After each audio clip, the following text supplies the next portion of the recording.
Well, good morning, everyone. Wakey, wakey, wakey. It's the start of the weekend, and your girl is getting started on this big dessert order that I have.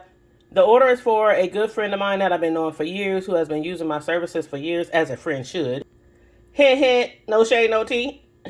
I'm just playing. But anyway, right now I'm starting to work on some cupcakes. They want cupcakes. They want strawberry cupcakes. They want yellow cupcakes. They want chocolate covered strawberries. I have a ton of strawberries, y'all. That ain't even all of them. I have like 5 cases of strawberries because one thing about strawberries, I like to overbuy for strawberries because sometimes they're not all that pretty, okay? And you definitely have to have pretty strawberries to make chocolate covered strawberries. But not only that, I'm making also, I think I said chocolate covered Rice Krispie bars. So I'm doing that as well. So sheet cake, cupcakes, strawberries, and crispy bars. So that's what I'll be doing. I'm starting this morning. The party is tomorrow. So I'm getting a jump start. So hopefully I'll be done with everything at least by tomorrow morning, if not by late tonight. So I hope you guys enjoy the video footage. And make sure you please like and share and subscribe. Please and thank you very much.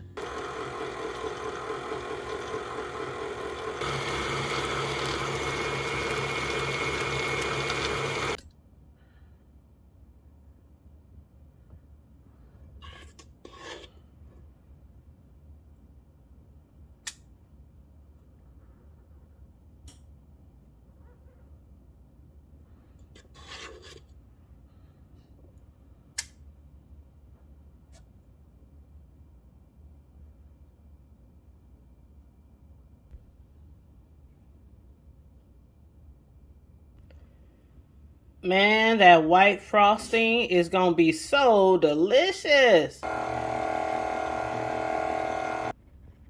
Okay, so now the cake is decorated. My bad. So now the cake is blended really well. I was talking about frosting. So now we're going to get this cake into this pan. It's a half sheet cake pan, and it's going to be 2 layers, so I got to make 2 cakes.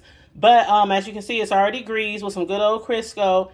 Anytime you make sheet cakes, it's best to use Crisco or, your oil, margarine, and then put flour on it. Just sprinkle some flour, not heavily, but lightly, and I'll show you that. But when it comes to like round cake pans, I usually use my baker spray just to spray that because it already has flour in it. But for the big cake pans that are really heavy, I really prefer to put some, the Crisco down lightly, cover it corner to corner, and then put some flour on there.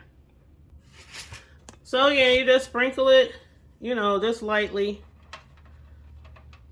Then you're going to shake the pan to make sure it gets corner to corner. Don't do too much because then you're going to have to dump it out. So I always start with what I think is enough, and then I shake the pan up. And just tap it, side to side.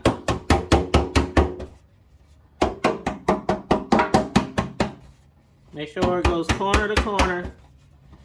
And then if you realize you got some spots that are empty, then you just, apply some more vegetable oil. Like you see, I got a spot right here. Can you see my finger? Right here. And then a spot over here. So I want to put some more shortening. Again, I use Crisco. And then just apply a little more flour into the pan, not too much.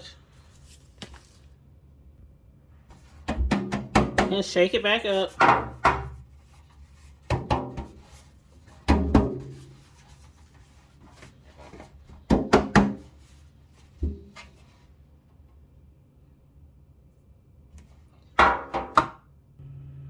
All right, now, so we can go ahead and fill the pan with the cake batter. Be careful how you fill it because you don't want to fill it too high.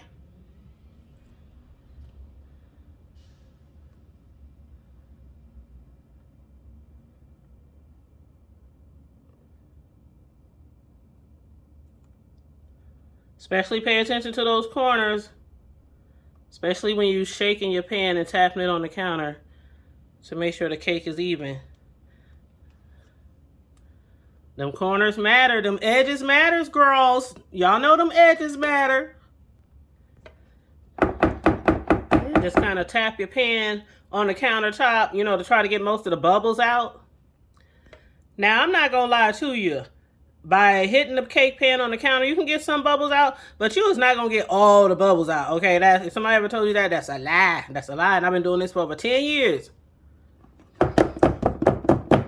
Also, I didn't do a lot of the pounding on the countertop on the video because it's loud, okay? But basically, we're about to put this in the oven. And since it's a sheet cake, they have to cook a lot longer than regular round 9-inch cakes or cakes like about that size. So this will bake for about 40 to 50 minutes. I usually start testing around 40 minutes, and then I go from there. So let me throw this in the oven. All right, you guys. So anybody who knows anything about cake decorating, not just frosting a cake, like some of y'all mamas just used to do when y'all was growing up, just layering some frosting on them. Most of the time they got the frosting from the stove in the little jar. That shit is horrible. But anyway, if you really truly make your own frosting, you know this is your friend, a sifter. You have to sift your powdered sugar when making your own frosting. You have to. It's a must, an absolute necessary. And why do I know? Because I learned this the hard way starting out years ago and was wondering why I had all these big old clumps in my frosting that would not go away no matter how much I stirred it with my mixer. So just get you a really nice sifter, some good powdered sugar. I like to use the C&H brand. I know there's a cheaper brand. I never tried it, so I don't know how well it works. I don't use the cheap brand, never have. C&H is more expensive, but oh well. And it really got expensive over the years. When I first started out cake decorating, which tells you how long I've been doing this, and all you gotta do, by the way, is just hit the side of the sifter with your hand. But when I started out doing cake decorating years ago, this C&H, it was about $175, $160. I mean, expensive back then was like it reaching $2. And now this stuff in our neck of the woods in the Midwest is like $3.75, $3.80, almost $4. So, you know, a lot of people wonder why cakes, the price of homemade personal customized cakes, you know, have been on the rise, you know, for like the last 3 or 4 years. It's because, you know, after the Rona, everything just got much higher. It is what it is, yo. You know, people either gonna pay or they not gonna pay for a beautiful, you know, design cake. As a cake artist, I only use the best supplies. I only get the best for my customers. Nothing leaves out my kitchen unless it's the best of the best. Now you can see there, see those hard little balls?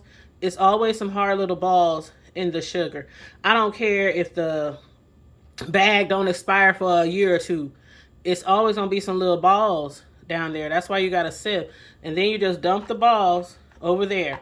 And then what I do after I sift as much sugar as I need, you know, I start pouring it slowly into my frosting, mixing my frosting. Then if I need more, I sift more, mix more into the frosting. But when I'm all done with them little balls, I take all them little balls and I sift them and get them as fine as I can and throw. So we ain't throwing the little balls away, okay? So let me get the sift in this because I have about, I got about 16 bags of C&H. These are each 2 pounds a piece. I have about 16 of these, okay? Again, I'm doing a 2-layer cake and I'm doing cupcakes. They want yellow and they want strawberry. And the colors for the theme is black, gold, and white. So everything, the cake, the chocolate covered strawberries I'm doing, the chocolate covered Rice Krispie treats I'm doing, the cupcakes I'm doing, it's all going to be black, white, gold frosting theme. Okay, and then I have these beautiful decorations to go on the cupcakes, like cupcake toppers and stuff like that. Oh God, they're going to be so cute. I can't wait. But anyway, let me get the sifting. I got a lot of sifting. This stuff takes a long time, but I'm telling you, it's so worth it. So get that wristing, okay, because it's so worth it. It will save your cake's life if you sift your powdered sugar first, okay? When I tell y'all, it takes a lot of time to sift powdered sugar, but it's so worth it. Here is 3 containers of powdered sugar that I sifted. And this isn't all that I need. I need a lot more than this, but this is the first batch to get us started. Oh, and before I forget, here are the strawberries cupcakes and also the yellow cupcakes. And there is the white cake, one of the white sheet cakes. Again, I'm making 2 because I'm going to have it double layered, 2 layers. And don't mind the shadow on the cake, that's my phone, obviously. All right, you guys, so the butter is mixed for this batch. I have a lot of sticks of butters, but for this batch, the butter is all mixed up. I let it mix for about 5 minutes to try to get it as white as possible so that I can ensure that my buttercream frosting will start off as white as I can get it, because the base of your frosting is always white. And then once we add the powdered sugars to it, and then if we're going to color it, then we add the color to it. But again, our colors is going to be gold, black, and white. So the first batches I'm going to make is a ton of white. Then I'll take from those batches, separate some for the black frosting, and separate some to make the gold frosting. And then put away some just for the white frosting. So let's go ahead and get our powdered sugar in here.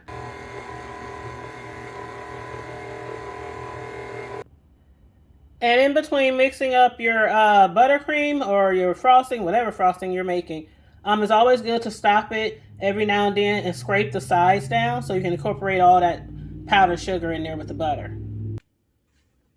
Okay, y'all, this is our first tub of frosting. I went through 3 containers of powdered sugar and started on a 4th container over there. But yeah, it took 3 and something amount of containers to make the first batch.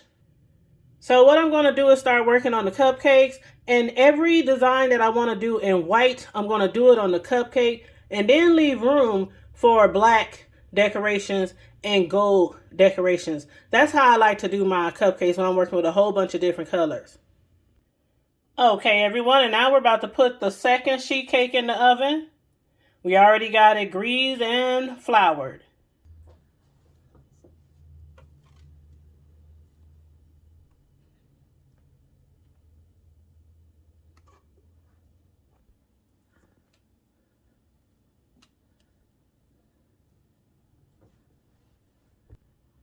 All right, time to put the second sheet cake in the oven. And while that is in the oven doing its thing, I'm going to start working on some cupcakes, y'all.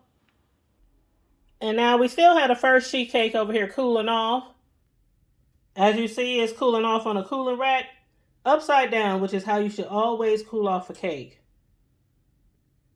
And for my sheet cakes, I usually allow them to cool off for maybe an hour and a half. And then I put it in the fridge to cool it off for about another hour and a half before I get to frosting it. Because being that it's so big, you want to definitely make sure it's all the way cooled down before attempting to frost it. You don't want any mishaps with no soft frosting, okay? And there's the second one in the oven. All right, you guys, I'm ready to get started decorating on some of these cupcakes.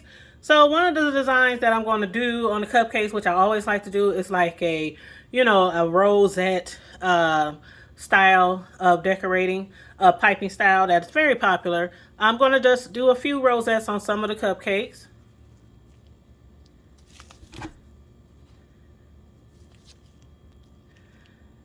And I thought I had my camera on. I don't know where I turned the camera off, but anyway, I'm doing some rosettes on some of these cupcakes. And I'm doing it in white. Again, the colors is going to be white, gold, and black. So, with that being said, I'm doing the white portion. This is easier for me. You know, everybody decorate their cakes differently, you know, the way that works out best for them. But when I have several different colors and I want to incorporate all with a different design, like with each color, then I usually will do whatever design I want to start off with whatever color. And then I just put the cupcake to the side. And then I come with my separate color and I do the other designs that I want to do.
So as you can see, y'all, each one of these cupcakes got a little bit of love, okay? I don't think I missed any. And then what I'm going to do is come with my second color, which is going to be either black or gold. I don't know, whichever one I mix first. Then I'll put my gold decorations on there. And then I'll start with my black. And here, you guys, is the finished first sheet cake. It's cooled off. I flipped it over. You can see the tracks in it from the cooling rack. So now I'm about to put this in the fridge for about an hour to an hour and a half before I get to frosting that. I'm going to just continue working on these cupcakes in the meantime. And then we got about 8 more minutes on the other cake that's still in the oven, the other sheet cake, the one that's going to go on top of this one. And then we're going to allow that one to cool off about 45 minutes or so.